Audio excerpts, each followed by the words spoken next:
Fala aí, pessoal, tudo bom com vocês? Como está sendo essa terceira semana de estudos em quarentena? Firme e forte? Vocês estão aí na casa de vocês, eu estou aqui na minha. Para quem ainda não me conhece, meu nome é Adriana, sou da assessoria de História, Filosofia e Sociologia e estamos começando mais uma live aqui. Nossa live aqui ela tem o objetivo da gente revisar aquilo que foi discutido na nossa última aula, na aula 3, e também resolver algumas tarefas que ficaram aí para vocês, não é?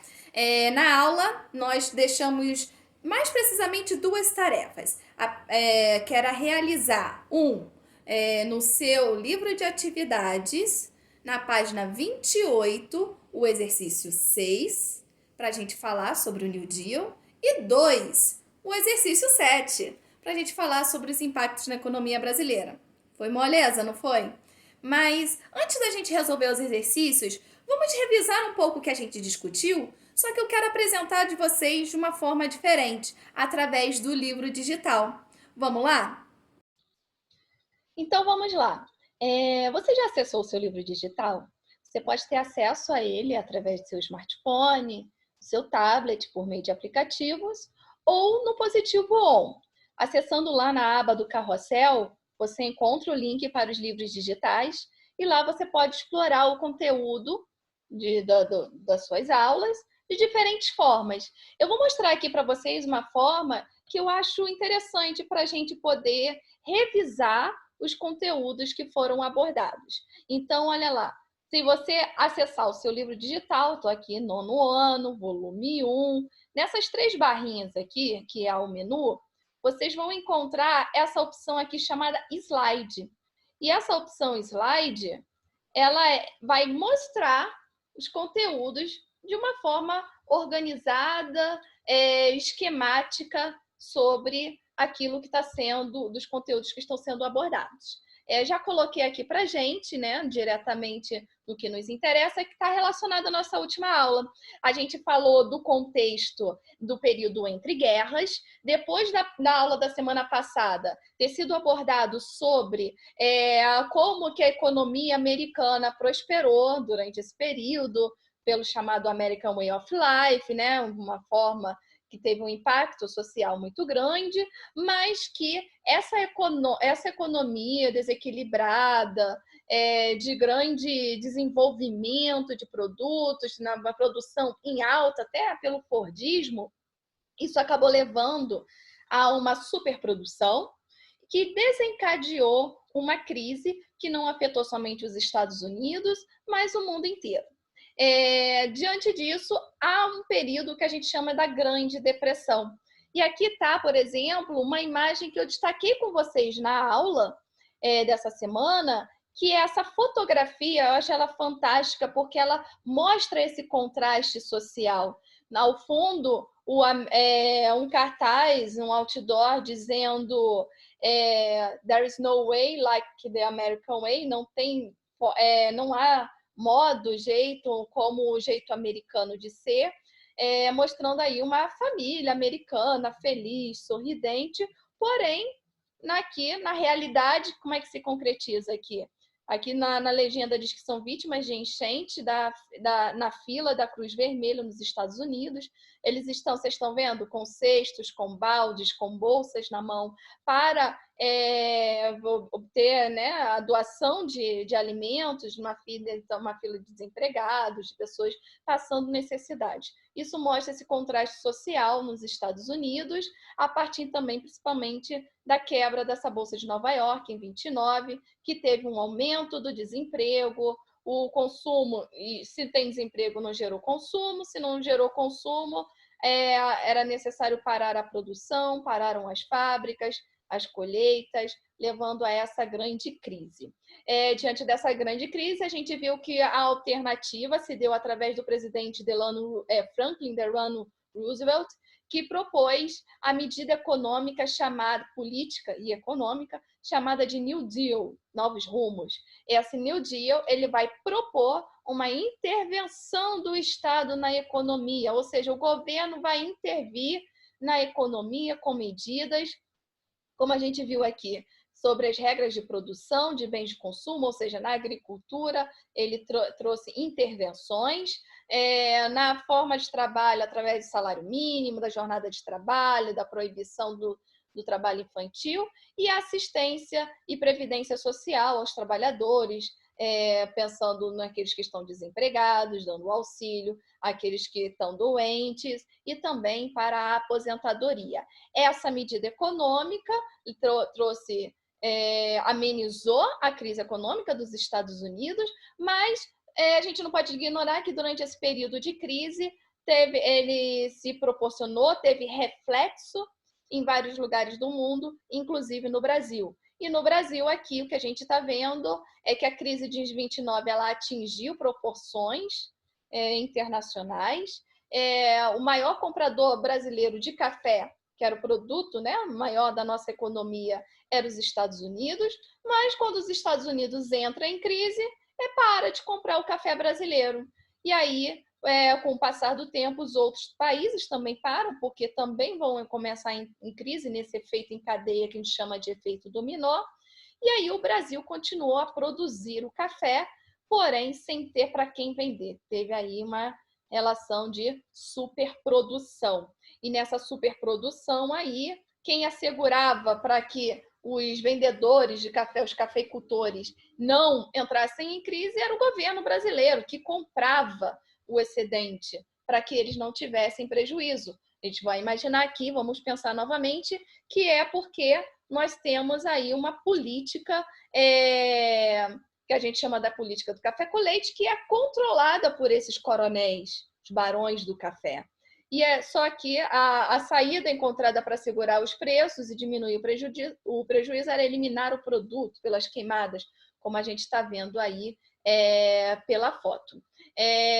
Isso não vai segurar muito tempo, vai levar a uma crise aí do governo brasileiro, enfraquece o poder desses poderosos locais, os barões do café, o que vai levar a uma crise política, não é só econômica, e desencadeará mais para frente no fim dessa chamada Primeira República Brasileira, inaugurando a chamada Era Vargas. A gente vai desenvolver isso mais para frente. Tá ok? Então vamos lá? Tá revisado um pouco do que a gente falou na nossa última aula? E aqui vamos então para a proposta de atividade. Qual que era a nossa proposta de atividade? Lá no seu livro de atividades, na página 28, nós temos aqui primeiramente o exercício 6. Esse exercício vai nos ajudar a compreender e avaliar como é que se a gente realmente entendeu o que é essa política do New Deal. Vamos ler o enunciado juntos. Após vencer as eleições, o presidente estadunidense Franklin Roosevelt implantou um conjunto de medidas governamentais chamadas New Deal em 1933.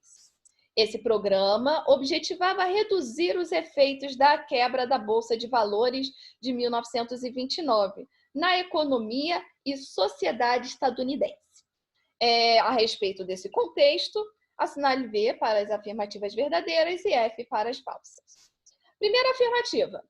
Franklin Roosevelt sofreu pressão da oposição, que comparou suas medidas governamentais com as do governo revolucionário russo. E aí, verdadeiro ou falso? É verdadeiro. Nós discutimos sobre isso e até coloquei a questão aqui. Gente, será que o New Deal é igual ao socialismo porque é a intervenção do Estado? Se o socialismo prevê a estatização, o controle do Estado, mas concluímos que não é igual.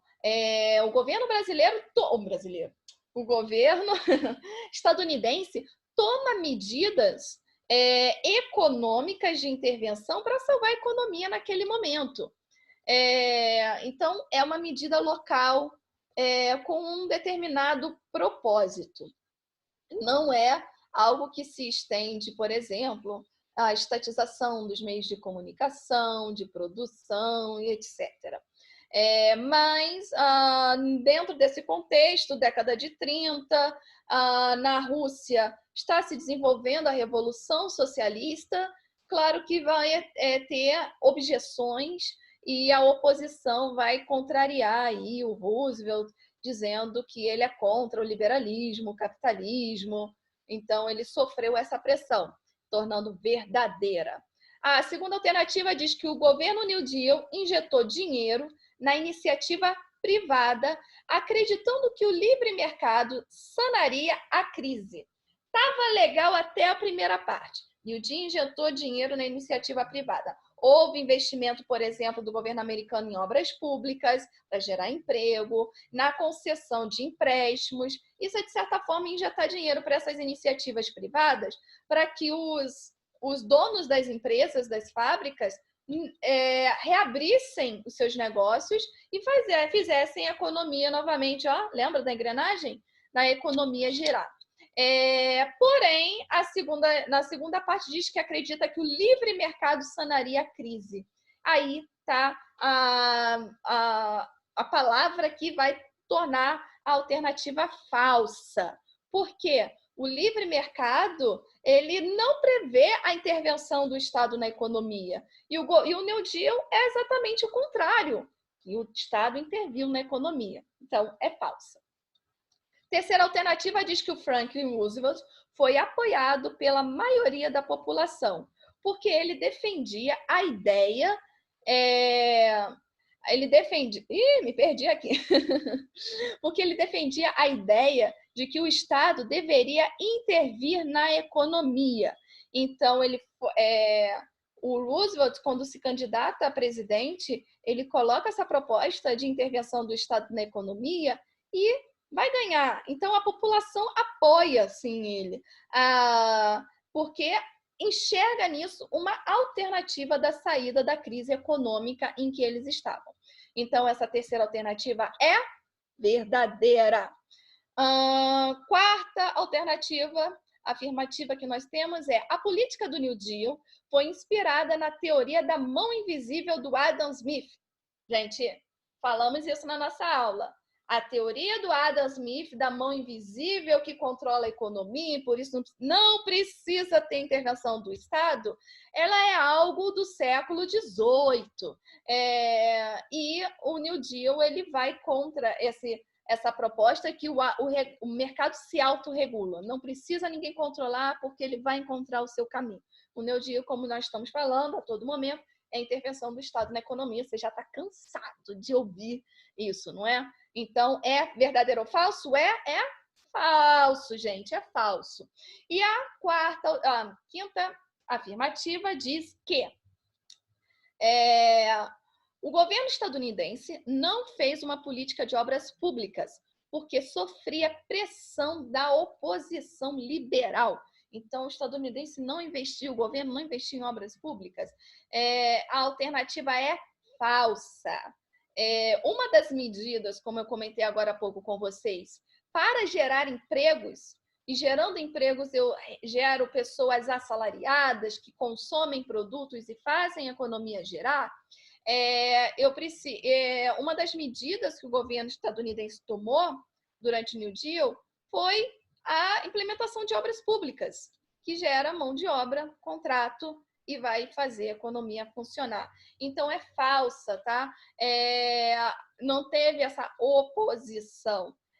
Na verdade, não é que teve a oposição. Fez, sim, uma política de obras públicas. Ok? E aí? Acertaram, erraram? Como é que foram? A nossa segunda tarefa era a questão 7, que vai buscar fazer essa relação entre a crise de 29, a Grande Depressão, com o cenário brasileiro. Vamos ler o trecho aí, que é do Roberto Toledo, na Capital da Vertigem, uma história de São Paulo. O crash da Bolsa de Nova York, em outubro, veio atalhar em cheio a campanha presidencial. Atalhar, isso aqui que é atalhar? É atrapalhar, né? Sabe como é que a coisa não anda? Mas, na verdade, a crise no Brasil já se esboçava antes. Você já estava encaminhando essa crise brasileira. O problema era o de sempre, a superprodução do café. Então, você já viu que essa superprodução não é algo só da crise de 29. Essa superprodução já vem se concretizando há um tempo. as operações de valorização que, a começar de primeira, em 1906, olha só quando começou essa política de valorizar o café brasileiro, jamais deixariam de renovar-se, tinham por objetivo garantir o preço pago ao produtor, não importasse as oscilações do mercado internacional. Nos períodos de baixa, o governo comprava a totalidade da safra e estocava o excedente à espera de dias melhores. Ora, a garantia do preço estimulava o fazendeiro a produzir cada vez mais. Resultado: em vez de combater o pecado original da superprodução, o procedimento criava mais superprodução. Esse é o cenário do Brasil que levou, vou deixar aqui o texto ainda para a gente ler, que levou a uma política que valorizasse os poderosos locais. Então, durante a Primeira República do Brasil, que a gente chama de República do Café com Leite, ela é governada, dominada pelos barões do café. Essa política a gente chama até de coronelismo, a dominação ela vai de várias instâncias de poder, do municipal ao federal. Nisso, já que quem está no governo controla a economia, são os mais interessados nisso, o governo sempre vai agir a favor deles. Então, não importasse, por exemplo, estamos num período de crise, de inflação, vai ter um aumento dos preços, ou então vai ter uma queda nos preços. Para que esse produtor não sofresse, o governo brasileiro gastava do seu dinheiro e comprava o excedente do café. Aí, para ele, tudo bem, não estou perdendo, não vou parar minha produção do café, vou continuar produzindo mais e mais. Só que essa produção vai continuar, essa superprodução do café, porém, vai ter o problema aí do governo de poder bancar com essa superprodução após a crise de 29. Vamos ler lá as nossas questões. De acordo com o texto e os seus contextos, os seus conhecimentos, responda as questões. Qual era o contexto histórico brasileiro no período anterior à quebra de Bolsa de Valores de Nova York? Bem, você respondeu bem se você falou assim: o contexto brasileiro era a Primeira República, tá fraco, precisamos melhorar. Durante esse período, a política brasileira se caracterizou pela política do café com leite. Estamos melhorando. Se você colocou aí, já estamos melhorando. Em que os barões do café controlavam não somente a política, como a economia. Então, é importante a gente fazer essa ligação de controle político e econômico nesse período do contexto histórico brasileiro, ok? Aí, beleza. Agora, você vai arrasar se você colocar assim: isso proporcionou uma superprodução do café e políticas de valorização do café, se você for para o lado econômico, tá bom? Então, para a gente compreender a Primeira República na dominação entre economia e política através do conceito da República do Café com Leite, da política coronelista, e o que vai gerar essa superprodução que está aí no texto que a gente acabou de ler. A letra B diz que, como a Grande Depressão, que foi lá, começa nos Estados Unidos, mas afeta o mundo inteiro, afetou a economia da cafeeira do Brasil. Como é que, então, essa crise econômica internacional vai levar a essa crise econômica brasileira? Bem, então você tem que falar lá que, com a crise internacional, os principais compradores de café, dos produtos brasileiros do café, que é os Estados Unidos e, subsequente, a Europa, quando esses países, quando essas potências, elas entram em crise, elas param de comprar o café brasileiro. E quando elas param de comprar o café brasileiro, vai haver uma superprodução. E aí, o que o governo brasileiro deveria fazer? Comprar, para que eles, os cafeicultores, não ficassem aí nesse prejuízo. Só que na crise de 29, o governo brasileiro já estava sofrendo crise e os empréstimos, inclusive internacionais, que fazia,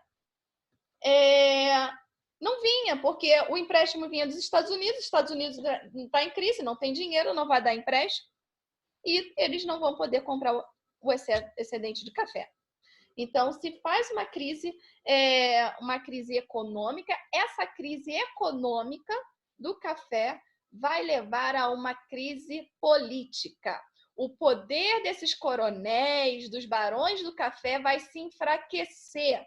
E começa, isso aí já na década de 20, no Brasil, de 1920, já começaram a ter muitas revoltas dos, digamos, de militares, da população, na arte, em várias instâncias que vão tentar frear essa dominação política. E isso vai se desencadear, o que vai levar a um golpe em 1930 no Brasil, inaugurando o governo de Getúlio Vargas. E aí, como é que vocês se saíram? Deu para acompanhar, mais ou menos? Como é que deve ser a nossa resposta? O que deve estar contemplado nessa resposta? Falei muita coisa, né? Mas o interessante é a gente tentar captar se eu conseguir transmitir essa mensagem na minha escrita, ok? Então, a gente termina a nossa live aqui. Desejo para vocês bons estudos, bom descanso também, porque é importante, e até a próxima. Tchau!